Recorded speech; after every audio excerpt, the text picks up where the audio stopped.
Сөзімдің башында барыңыздарды жақында Белградта болып өткен күреш бойынша дүниелік кубогында өзіңөрді татықты көрсөтүп, байгелүү орындарға ээ болушуңуздар менен чын дилимден силерди куттуктайм. COVID-19 илдетине карабастан машыгып, бардык тоскоолдуктарды татыктуу жеңип, өзүңөрдү аталган мелдеште татыктуу көрсөтө алдыңыздар. Биз ар бир мелдешти карап, күйүп, силерди колдоп, коштоп, жалпы элибиз колдоп турду. Силердин жеңишиңер жалпы кыргыз элине дем кошту. Силер биздин сыймыгыбызсыңар, биз силер менен сыймыктанабыз. Дагы бир жолу куттуктайм силерди. Жалпы мелдештин жыйынтыгы боюнча 3 алтын, 5 коло медалга ээ болдук. Буну биз сыймыктануу менен айтабыз. Ошону менен бирге жалпы командалык зачетто 2-нчи орунга ээ болдук. Мен айтат элем, ушундай дем менен барып, Кудай буйруса, алдыдагы Жапониядагы Олимпиадада дагы ушундай силер өзүңөрдү татыктуу көрсөтүп, кыргыз мамлекетинин желегин бийик көтөрүп, биздин гимнибизди ошол Олимпиадада дагы жаңыртасыңар деген тилекти айтмакчымын. Дагы бир жолу жеңишиңер кут болсун. Мен ойлойм, бул чоң жеңиштин башаты болсун. Мындан кийин дагы желегибизди бийик көтөрүп, намысыбызды талашып, биздин сыймыгыбыз болуп, мамлекетибиздин даңкын далайга кетирип, коргоп жүрүшүңүздөрдү чын дилимден каалап кетем. Рахмат сиздерге да бир жолу. Эл аралык мелдештердеги жогорку натыйжалары үчүн төмөнкү спортчулар жана машыктыруучулар акчалай сыйлык менен сыйлансын. Тыныбекова Айсулу Болотовна, кыз келиндер күрөш боюнча дүйнө чемпиону, Кыргыз Республикасынын эмгек сиңирген спорт чебери.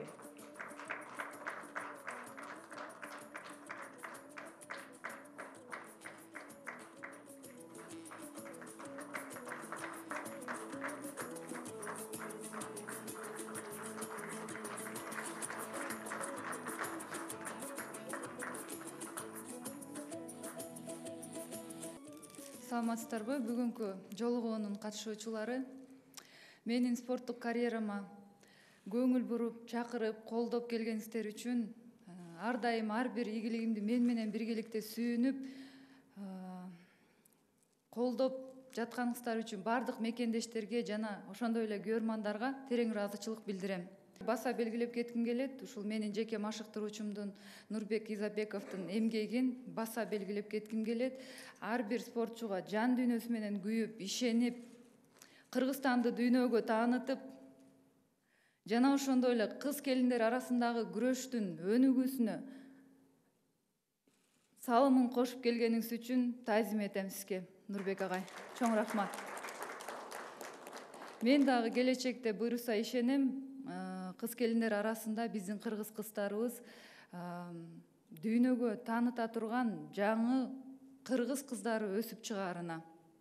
Ал үчүн ар бир спортчу талыкпастан эмгектенип, патриот болуп, мекенин сүйүү зарыл.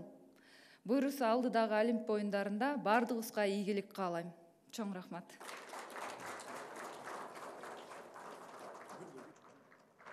Жуманазарова Мерим Рахмадиловна, кыз келиндер күрөшү боюнча Кыргыз Республикасынын эл аралык деңгээлдеги спорт чебери.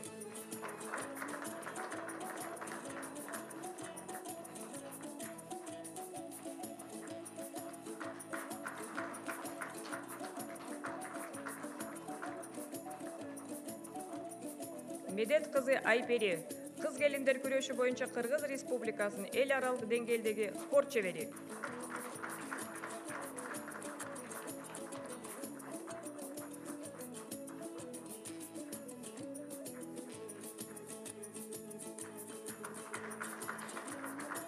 Изабеков Нурбек Канатбекович, Кыргыз Республикасынын кыз келиндер күрөшү боюнча улуттук курама командасынын башкы машыктыруучусу.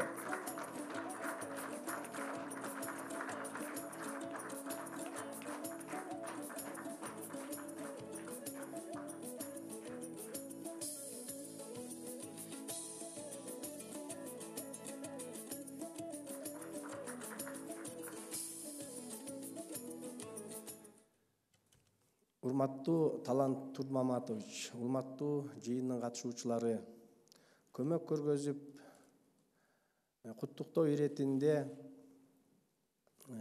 ийгилик жараткан спортчуларыбызды жана машыктыруучуларыбызды жылуу кабыл алганыңыздарга терең ыраазычылык билдирем. Мен 2010 жылдан бери Кыргыз Республикасынын кыз келиндер күрөшү боюнча улуттук курама командасынын башкы машыктыруучусу болуп эмгектенип келем. Эмгегибиздин жана убактыбыздын көбүн машыгуулардын үстүндө өткөрдүк.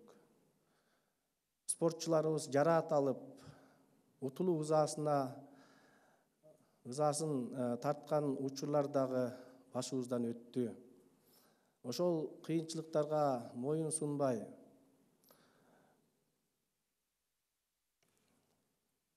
талыкпас үзүлүү эмгектин аркасында жана туура иш алып баруунун негизинде бүгүнкү ийгиликтер жаралды десем болот. Ошол ийгиликтерди жаратууда Кыргыз өкмөтүнүн, анын ичинде спорт агенттигинин жана күрөш федерациясынын ар тараптуу салган салымы жана көмөгү зор. Сөзүмдүн аягында жалпы кыргызстандыктарды келе жаткан жаңы жылы менен куттуктап, элибизге тынччылык, бакубат жашоо өнүгүүнү каалайм. Жана 2021 жылы боло турган Олимпиадада спортчуларыбызга көп жолдомо утуп, жогорку ийгиликтерди жаратуусун Кудайдан тилейм. Ал эми биз машыктыруучулар ошол спортчуларды даярдоодо баардык билимибизди жана эмгегибизди жумшайбыз. Сиздерге чоң рахмат. Шаршенбеков Жоломан Назарбекович, грек-рим күрөшү боюнча Кыргыз Республикасынын эл аралык даражадагы спорт чебери.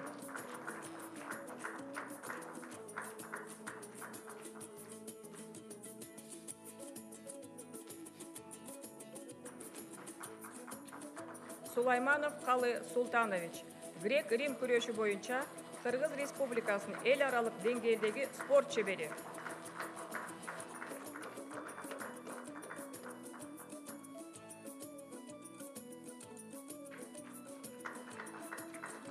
Царев Руслан Алимжанович, грек-рим күрөшү боюнча Кыргыз Республикасынын эл аралык деңгээлдеги спорт чебери.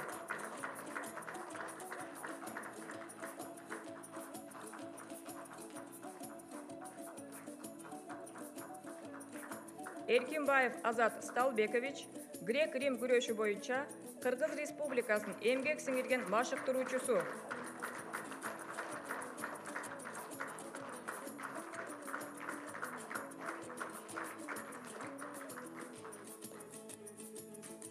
Орозбеков Исламбек Орозбекович, эркин күрөш боюнча Кыргыз Республикасынын спорт чебери.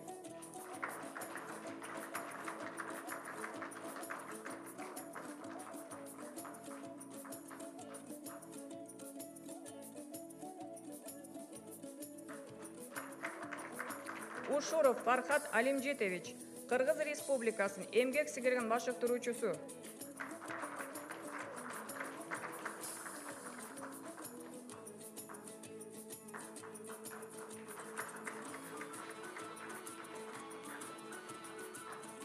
Махмудов Хаким Махмудович, грек-рим күрөшү боюнча Кыргыз Республикасынын эмгек сиңирген машыктыруучусу.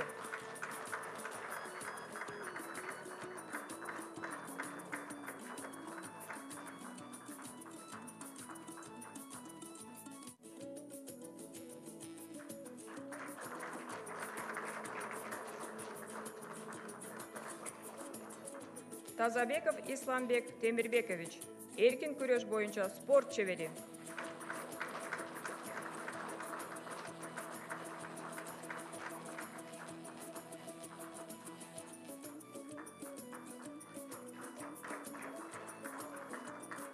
Салаев Алтынбек Жунусалиевич, грек-рим күрөшү боюнча Кыргыз Республикасынын эмгек сиңирген машыктыруучусу.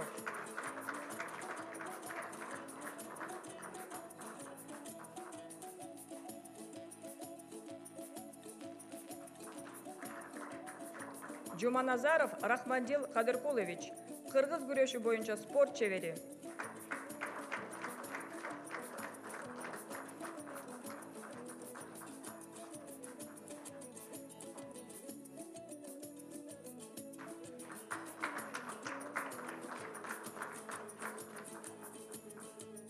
Алишева Бактыгүл Назаровна, медициналық қызматкер.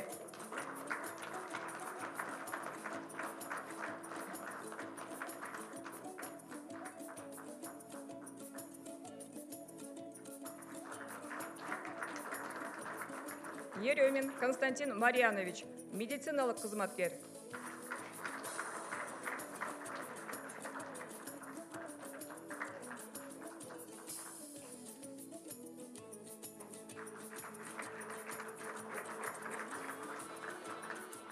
Дай бир жолу урматтуу биздин сыймыктуу спортчуларыбыз, чын диlimden бардыңыздарды аталган жеңишиңиздер менен куттуктайм. Бул жеңиш Олимпиададагы жеңиштердин башаты болушун чын диlimden тилейм.